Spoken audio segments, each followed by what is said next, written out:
یہ کون سی تمہاری محبت ہے؟ یہ ہماری زمین ہے، ہماری جائیداد ہے، اللہ کے نام پر اس کا مالک اللہ ہے، تم ہم سے چھیننا چاہ رہے ہو۔ تمہارا دل نہیں بھرا 6 دسمبر سے؟ تمہارا دل نہیں بھرا دلی کی سڑکوں پر ہمارے خون کی ہولی کھیلنے سے؟ تمہارا دل نہیں بھرا ہمارے بچوں کا انکاؤنٹر کرنے سے؟ تمہارا دل نہیں بھرا بلڈوزروں سے ہمارے گھروں کو توڑنے سے؟ تمہارا دل نہیں بھرا ہمارے بچوں کے سروں سے حجاب کھینچنے سے؟ تمہارا دل نہیں بھرا ہم کو اس ملک کی شریعت ختم کرنے کا قانون بنایا، اب تم ہم کو ہمارے وجود کو مٹانا چاہتے ہو؟ خدا کی قسم اپنے وجود کو مٹنے نہیں دیں گے انشاءاللہ تعالی۔ میرے عزیز دوستوں اور بزرگوں، میری آپ سے دبن گزارش ہے کہ مہاراشٹر کے اسمبلی انتخابات آنے والے ہیں، میں آپ سے اپیل کر رہا ہوں جو لوگ وقف کی جائیدادوں کو برباد کرنے آ رہے ہیں، آپ اور ہم مل کر ان کو انشاءاللہ برباد کر دیں گے سیاسی طور پر۔ میری آپ سے اپیل ہے کہ میں یقیناً کہہ رہا ہوں کہ اس مہاراشٹر کی ویدھان سبھا میں آپ کو، امتیاز جلیل کو اور مجلس کے نمائندوں کو بھیجانا ضروری ہے، تمہاری آواز ہو۔ اگر تمہاری آواز نہیں ہوگی تو کون آواز اٹھائے گا؟ تم نہیں دیکھتے پارلیمنٹ میں کیا ہو رہا ہے؟ تم نہیں دیکھ رہے پارلیمنٹ میں کون پکار رہا ہے دیوانوں کی طرح؟ کیا تم کو نظر نہیں آ رہا کہ کس کے کلیجے میں، سینے میں، کس کی آنکھ میں آنسو ہے جو تڑپ تڑپ کر دیکھ رہا ہے کہ میرے بربادی کا قانون میرے آنکھوں کے سامنے بنایا جا رہا ہے؟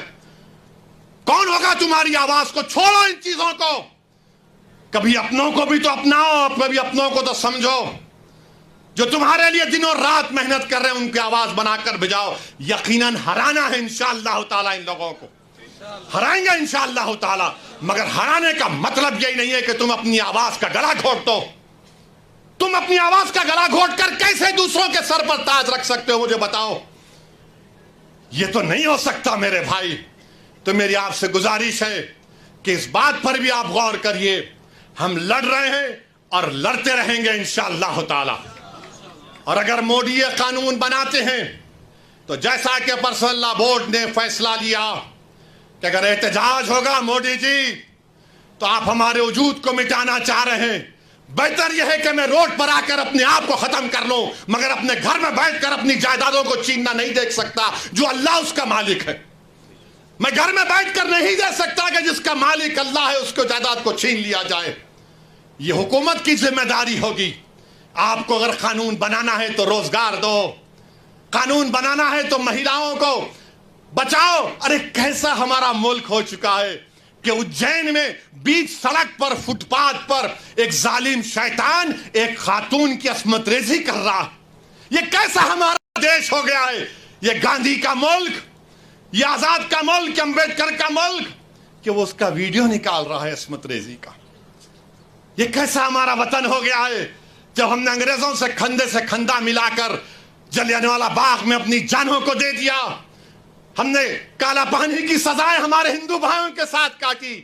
آج ایک اشرف منیہار کو ٹرین کے ڈبے میں پیٹا جاتا ہے تو کوئی اف نہیں بولنے تیار، بچانا تو چھوڑو کوئی اف بولنے کے لیے تیار نہیں ہے۔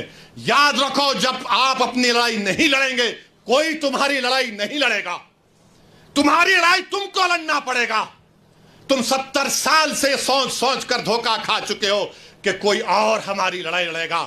نہیں میرے بھائی، تاریخ مگر نام لکھا جانا ہے تو یہ وقت ہے اپنی لڑائی لڑنے کا، یہی وقت ہے اپنے ووٹ سے اپنے نمائندوں کو اورنگ آباد سے بھجانے کا۔ تو میری آپ تمام سے گزارش ہے کہ آپ پرسنل لا بورڈ نے جو آپ کے سامنے بات کہی ہے، آپ جوائنٹ ورکنگ کمیٹی کو اپنے اعتراضات، اپنا پروٹیسٹ ای میل اور پوسٹ کے ذریعے بھیجائیے۔ 15 سپٹمبر آخری تاریخ ہے، اور اللہ سے کثرت سے دعا کریے کہ پروردگار تو ہم کو زندہ رکھ کر یہ نظارے مت دکھا کہ ہماری زمینیں جس کا تو مالک ہم سے چھین لی جائیں۔ اللہ سے ہم گر گڑا کر سربسود ہوئے، سے گر گڑا کر بھیک مانگیں، اتحاد پیدا کریے۔